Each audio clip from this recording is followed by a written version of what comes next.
তাদের কথাগুলো বলবেন, সেটা আজকে আমরা পূরণ করতে পেরেছি। আমাদের আনন্দের দিন এই জন্যে যে আজকে আমাদের দলের প্রতিষ্ঠাতা শহীদ প্রেসিডেন্ট জিয়া রহমান, তিনি যে বাংলাদেশি জাতীয়তাবাদের যে দর্শন জাতির সামনে উপস্থাপন করেছিলেন, সেই দর্শন অনুযায়ী আমাদের যে ক্ষুদ্র জাতিগোষ্ঠীগুলো রয়েছে তা আজকে একত্রিত হয়ে মূল যে স্ট্রিম সেই সঙ্গে একত্রিত হয়ে তারা আজকে বাংলাদেশে উন্নয়নমূলক কর্মকাজ, তাদের কাজ বাংলাদেশের সঙ্গে একীভূত হতে চায়। আমি একটা শুধু বক্তব্য বলে শেষ করতে চাই, কারণ সময় খুব কম।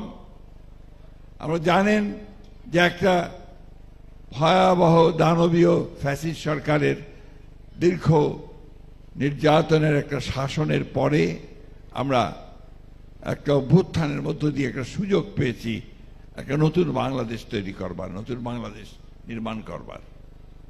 এই নতুন বাংলাদেশ নির্মাণ করার জন্যে আজকে আমরা সবাই অন্তত একটা বিষয়ে একমত যে আমরা প্রত্যেকটা নাগরিকের সমান অধিকার এখানে প্রতিষ্ঠিত করব।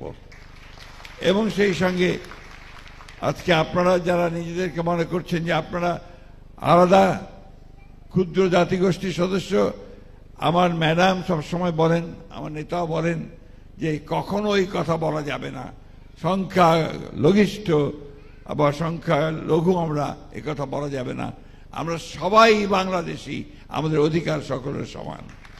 হ্যাঁ, নিশ্চয়ই আমরা অতীতে সব সময়ে সব কাজ করা সম্ভব হয়নি, অতীতে আপনাদের প্রতি সব সময় সুবিচার করা সম্ভব হয়নি, কিন্তু আমি বিশ্বাস করি আমাদের নেতা জনক তারেক রহমানের নেতৃত্বে যে 31 দফা প্রণয়ন করা হয়েছে যা বাংলাদেশের ভবিষ্যৎ রাজনীতির মূল চাবিকাঠি, সেই 31 দফার মধ্যে রেইনবো বাংলাদেশের কথা বলা আছে, রেইনবো জাতির কথা বলা আছে। এবং সেই রেইনবো জাতিতে আপনাদের সকলকে নিয়ে আমরা সত্যিকার অর্থেই একটা রেইনবো স্টেট আমরা তৈরি করতে চাই, একটা জাতি তৈরি করতে চাই, সেটাই হচ্ছে আমাদের লক্ষ্য।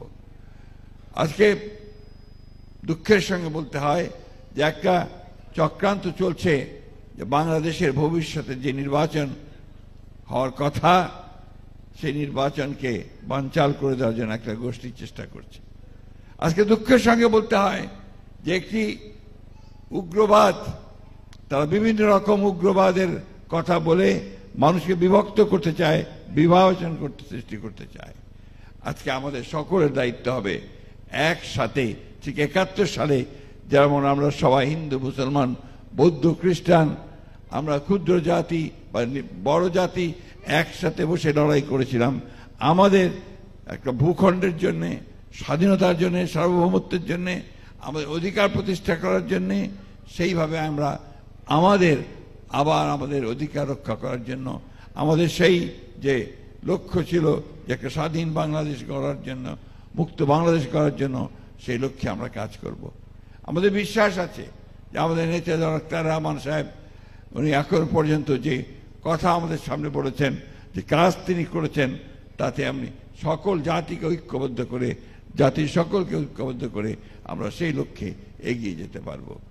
আমি আবার আমাদের দল, বাংলাদেশ জাতীয় দলের পক্ষ থেকে আপনাদেরকে আন্তরিক ধন্যবাদ জানাচ্ছি যে আপনারা অনেক দূর দূরান্ত থেকে অনেক কষ্ট করে প্রায় সকাল থেকে এখানে বসে আছেন আমাদের নেতার বক্তব্য শোনার জন্য। এটার উদ্দেশ্য একটাই, আপনারা স্বপ্ন দেখছেন যে তারেক রহমানের নেতৃত্বে নতুন এক বাংলাদেশ গড়ে উঠবে, যে বাংলাদেশে আপনাদের সকলের অধিকার প্রতিষ্ঠিত হবে। ধন্যবাদ সকলকে। আসসালামু আলাইকুম।